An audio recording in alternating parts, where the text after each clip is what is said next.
Okay, we are going to read more of Story Thieves. Hope you're enjoying it so far. We are on chapter 12. The first thing Bethany noticed when she woke up was that she wasn't in Owen's bedroom.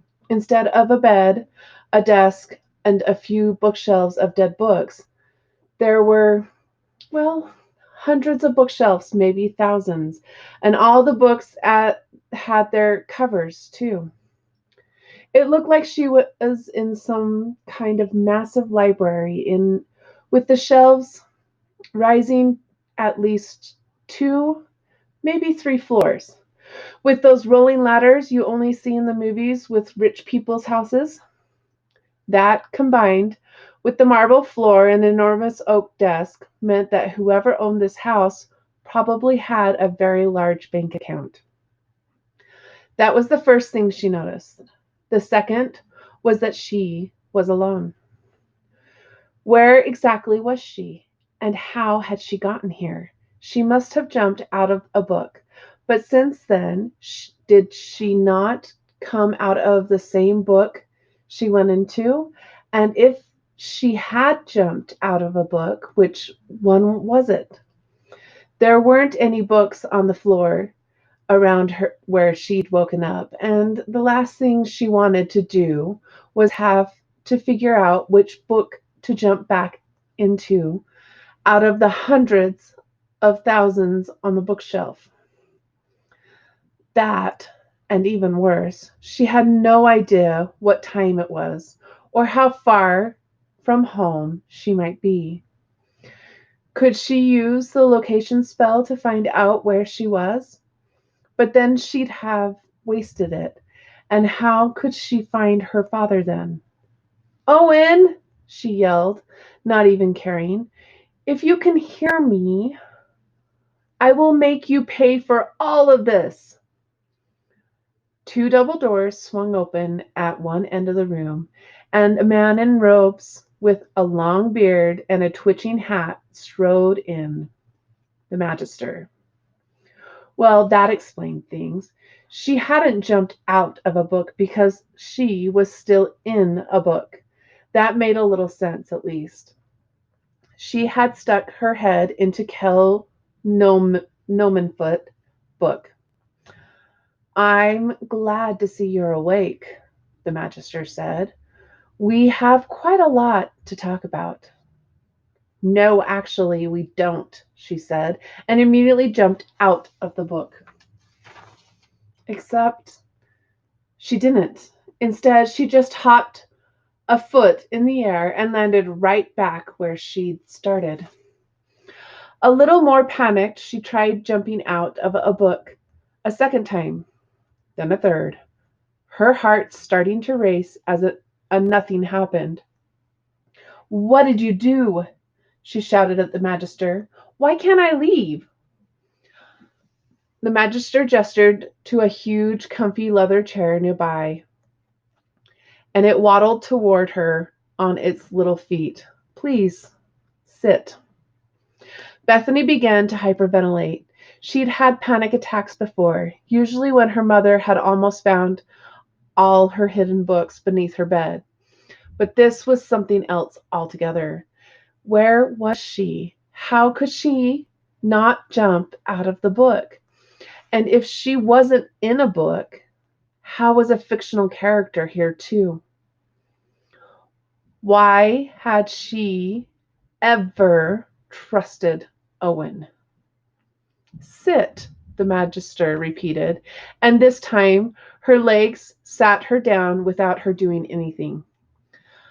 "I don't know what you want," she said, words just tumbling out of her mouth. "Please, just let me go. Let me go, please. I don't want this. I need to fix it before it gets worse. Whatever's happening, please." The Magister just tented his fingers in front of his chest and waited for her to finish. She realized he wasn't going to answer her. So she took a deep breath, then another, and waited. "Are you no longer in my world?" the Magister said finally. I apologize, but I used your power to transport myself and my apprentice here. Your magic is strange to me, and my spells weren't able to replicate it. In fact, if I hadn't siphoned a bit of your power from when you first met me, I wouldn't have been able to find your world at all. Okay, okay.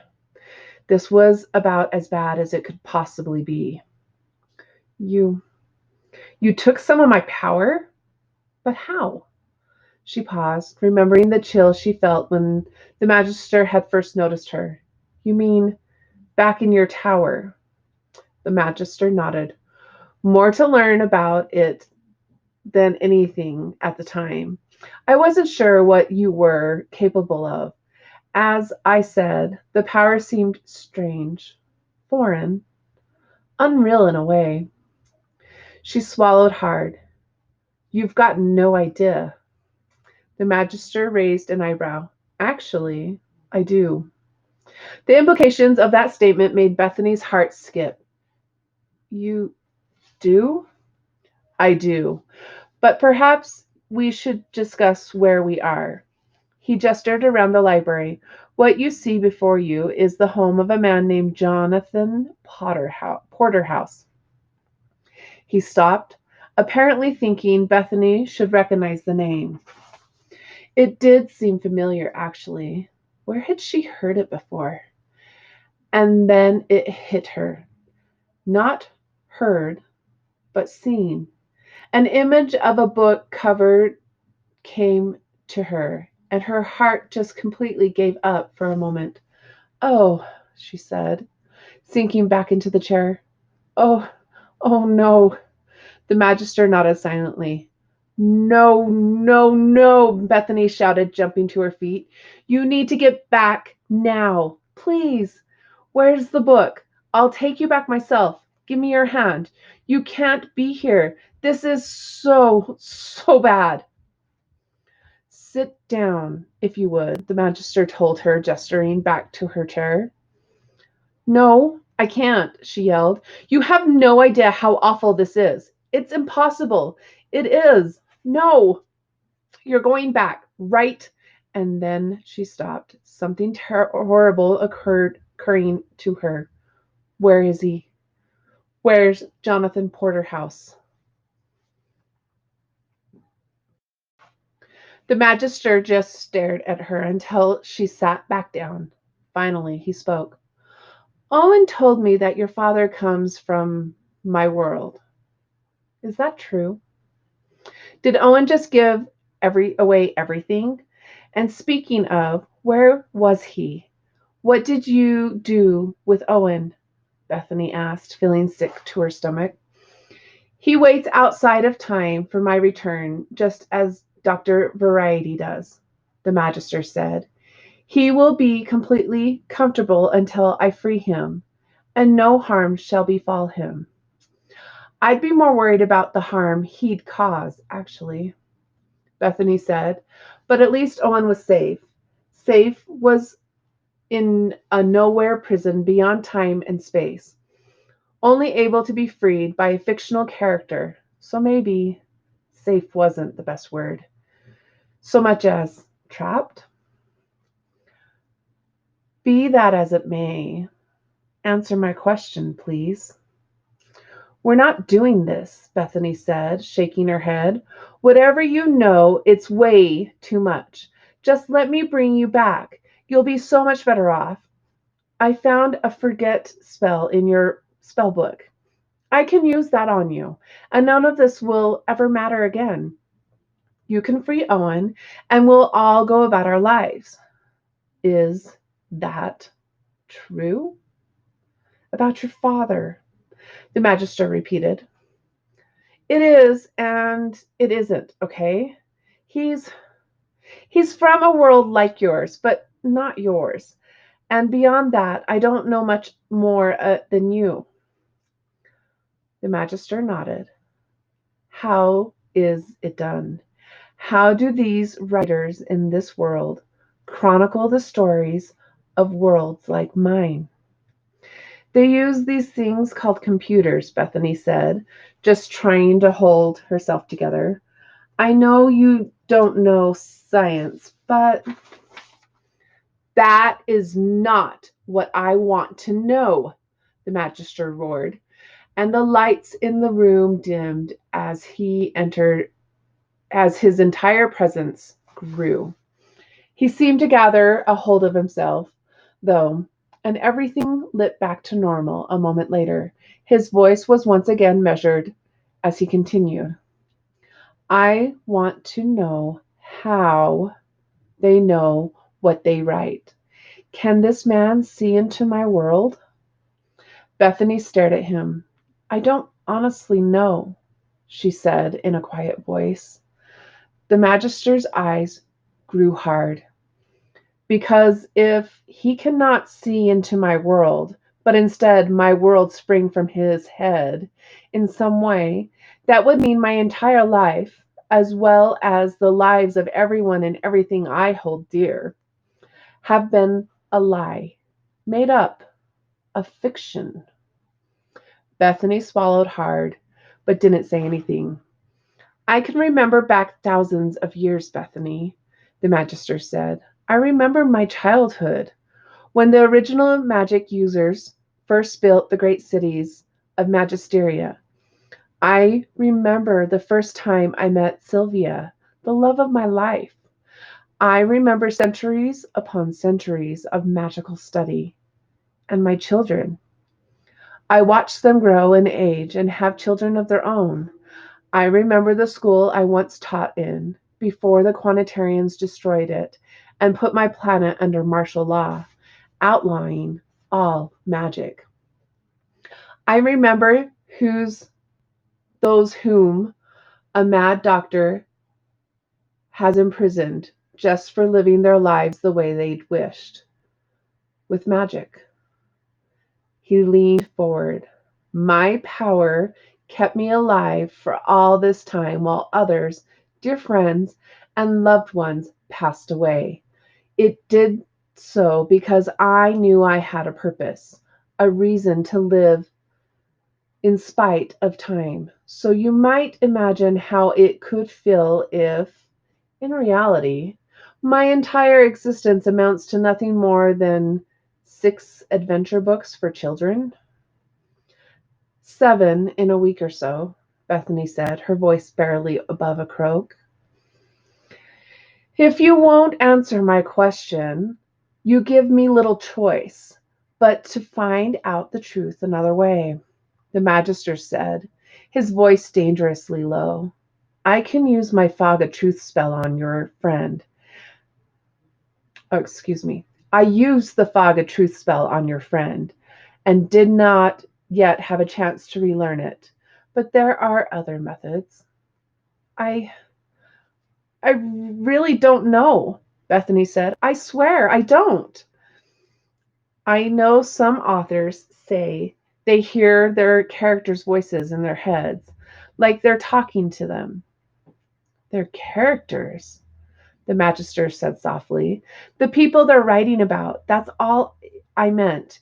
And if that's true, then they couldn't just make them up. You don't just hear voices. I mean, some people do, but they've got mental disabilities, diseases.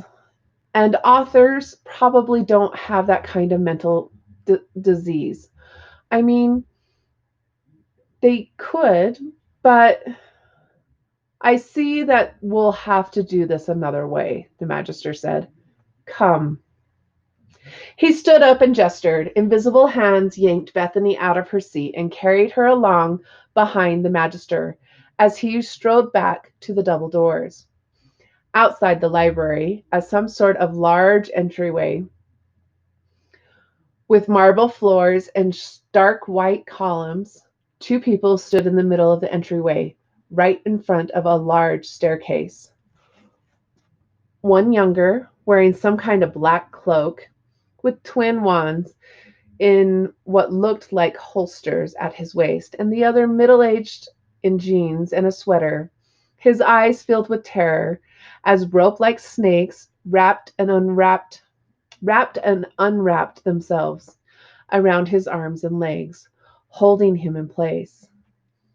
The girl has not been as much of a help as I'd hoped, the magister said. So we'll have to try a different way to find out the truth. Please, no, the middle-aged man said. I told you, I don't. The magister gave him a look, and the man's mouth disappeared right off his face. Maggie, we don't need to do this, the boy in the black cloak said, not seeming too happy himself. Honestly, I get it. I nearly gave up entirely when I found out I was a clone. I thought my whole life had been a lie. But I learned that it didn't matter because who you are isn't about where you come from, but about what you make of yourself. You taught me that. What does it change if everything, the magister said. He gestured, and the middle-aged man rose into the air, a paper and a pen appearing in the author's hands. The magister stepped to the man's side and nodded at the items. Now, Jonathan Porterhouse, we shall perform a small experiment, just like the Quanitarians. You are going to describe me. The me you see before you on paper, however, change one aspect of my clothing, a simple shift in color, perhaps. Jonathan Porterhouse's nostrils flared as he frantically struggled for breath without his his eyes wide. What is this going to prove? Bethany asked, her voice barely louder than a whisper. If nothing happens, then we'll know that these so-called writers have no control over us or our world. The magister said, turning to Bethany. However, if my clothing does change based on the description he writes. His eyes darkened, as did the room again. Somewhere lightning crashed, and Bethany didn't think it was from a storm. Then we will have a problem. End of the chapter.